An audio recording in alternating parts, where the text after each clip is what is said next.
Hey, Austin Smith here, and welcome to Knowledge Now.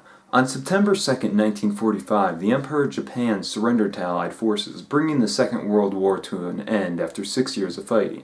Despite the formal surrender, a number of Japanese soldiers stationed on various Pacific islands continued to fight until the news of the surrender reached them. A few Japanese continued to hold on Guam for several years, and one soldier there wasn't captured until 1972. There was still another soldier, however, that didn't surrender until 29 years later, in 1974. His name was Huru Onoda. Huru Onoda was born in 1922 and enlisted in the Imperial Japanese Army at the age of 20. He trained as an intelligence officer and achieved the rank of second lieutenant. In December 1944, he was sent to Lubang Island in the Philippines, where he was ordered to do all that he could to protect the occupied island from enemy attacks. He was told that under no circumstances was he to surrender.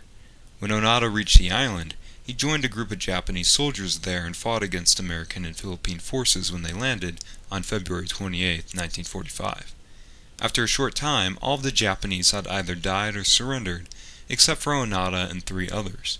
The 4 men took to the jungle to hold out until Japanese forces arrived to retake the island. When the war ended later that year, leaflets were dropped from the air to inform any remaining Japanese that the war had ended. Onoda and his group determined the leaflet was simply a trick by American forces to convince them to surrender. 1 of 4 surrendered to Filipino forces in 1950, and the other 3 became even more cautious. They were even convinced that letters from their family dropped by aircraft in 1952 urging them to surrender were another trick. In 1953, one of the men was shot in the leg, but Onoda nursed him back to health. A year later, the same soldier was shot by a party looking for them and killed. This left Onoda and only 1 other soldier, Private Kazuka.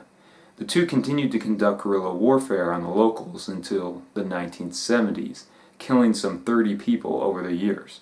In October 1972, Kazuka was shot and killed when he and Onoda were burning rice collected by farmers nearby. Onoda was alone. Finally, in February 1974, a Japanese man named Norio Suzuki, who was traveling around the world, went in search of Onoda. He found him after searching for 4 days, and the 2 became friends.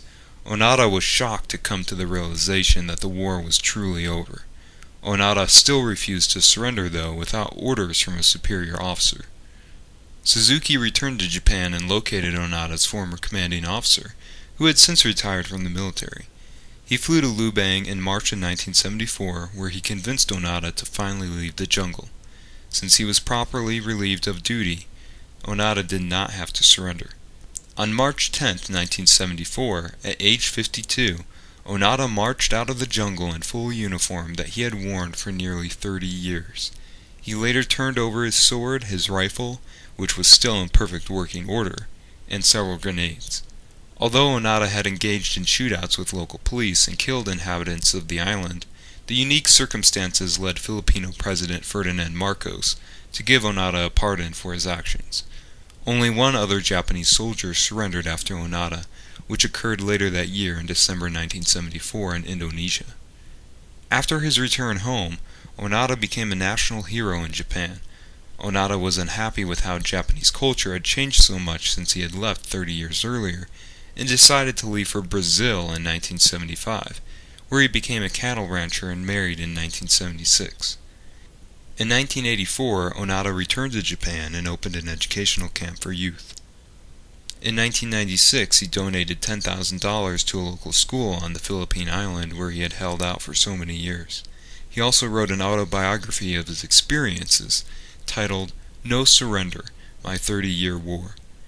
As of the time of this video, Onoda is 91 years old and lives part-time in Japan and Brazil. If you enjoyed this episode, click the like button and be sure to subscribe to my channel for more videos. You can also check out another episode right over here. Thanks for watching.